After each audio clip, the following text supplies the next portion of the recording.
Assalamualaikum warahmatullahi wabarakatuh. Waalaikumsalam warahmatullahi wabarakatuh. Allahumma salli ala sayyidina Muhammad wa ala ali sayyidina Muhammad. Sallallahu. Maaf jika kita wanita sedang libur atau menstruasi, apakah boleh memuaskan suami menggunakan mulut? Terima kasih. Bismillah. Di saat kemarin ada yang tanya masalah apa itu? Jadi kalau sudah urusan hal semacam itu, mari kita tingkatkan wibawa majelis supaya tidak di majelis kita bicara sesuatu yang tidak pantas. Kemarin ada yang tanya masalah apa, lupa kemarin. Juga masalah-masalah yang sensitif seperti itu. Dan jangan membiasakan kita di majelis saat membicarakan hal yang demikian itu dengan dibarengi dengan guyonan, merendahkan syariat itu. Menjadi sebab barokahnya ilmu dicabut. Baik, kita bicara tentang syariat.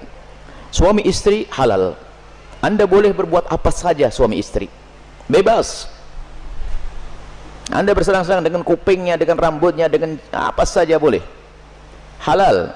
Cuman yang diharamkan dalam dua keadaan. Waktu haid memasukkan ke lubang depan. Memasukkan seorang suami alatnya ke lubang depan. Kemudian yang kedua yang diharamkan memasukkan ke lubang belakang. Baik dalam keadaan haid atau tidak haid, hukumnya haram dan dosa besar. Ini usalah haid. Yas'alunaka 'anil mahid. Qul huwa adza fa'tazilun nisa fil mahid. Bertanya tentang haid, bagaimana jauhi wanita untrusan itu.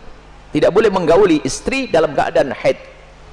Haid bukan istihadah ya. Istihadah adalah darah tapi bukan darah haid. Ini ada ilmunya khusus.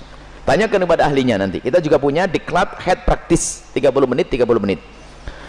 Kemudian selebihnya adalah Anda boleh bersenang-senang, boleh apa saja. Mohon maaf, jadilah wanita cerdas. Ini adalah ilmu yang mungkin jarang dihadirkan. Seorang suami yang soleh mungkin, seorang suami yang soleh, dia mungkin di luar melihat sesuatu yang diharamkan. Cuman dia orang menjaga diri. Astagfirullah, saya ngelihat aurat di luar. Karena dia seorang soleh, dia tidak mau menuruti itu semuanya. Karena itu adalah haram, maka dia tutup mata, pejam mata dan menjauhkan itu semuanya. Tapi dia seorang laki-laki normal, bangkit syahwatnya. Pulang ke rumah, istrinya mens. Istrinya ada halangan, ayo mau diapain? Ayo menjadi istri yang aktif, inovatif. Anda tidak boleh melayani suami Anda dengan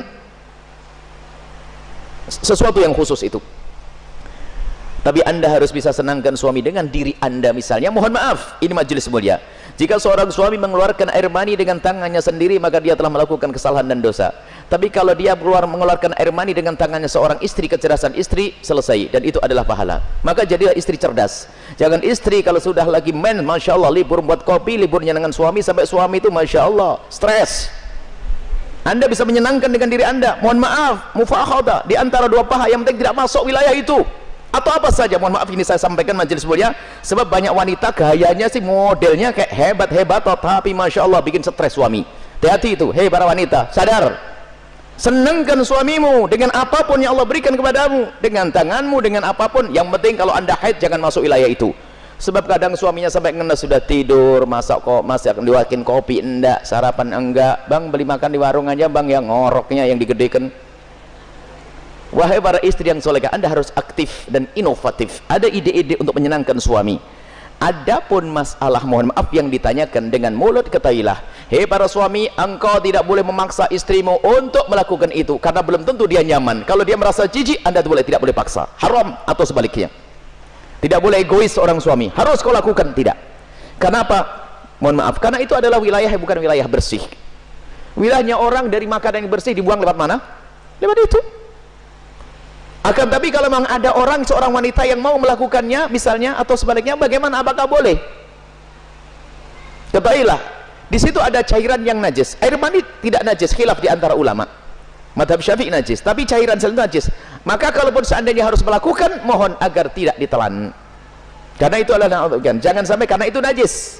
Tidak usah ditelan cairan-cairan. Adapun masalah air mani adalah khilaf di antara ulama, akan tapi boleh seorang suami, seorang istri melakukan yang demikian tentu dengan keridhaannya dan tentunya dengan waspada. Tidak boleh sampai ada masuk ke dalam perutnya sesuatu, karena itu ada madhi. Sebelum mani adalah najis, cairan-cairan sebelum mani adalah najis.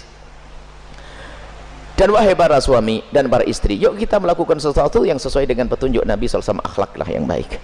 Dan kenapa biasanya ada pertanyaan demikian ini? Kenapa? naudzubillah, ada yang ditonton yang salah, gurunya salah, dari film-film yang ngaco itu ditiru, sehingga dia bingung untuk menyelesaikan urusan pribadinya dengan cara ini cara itu.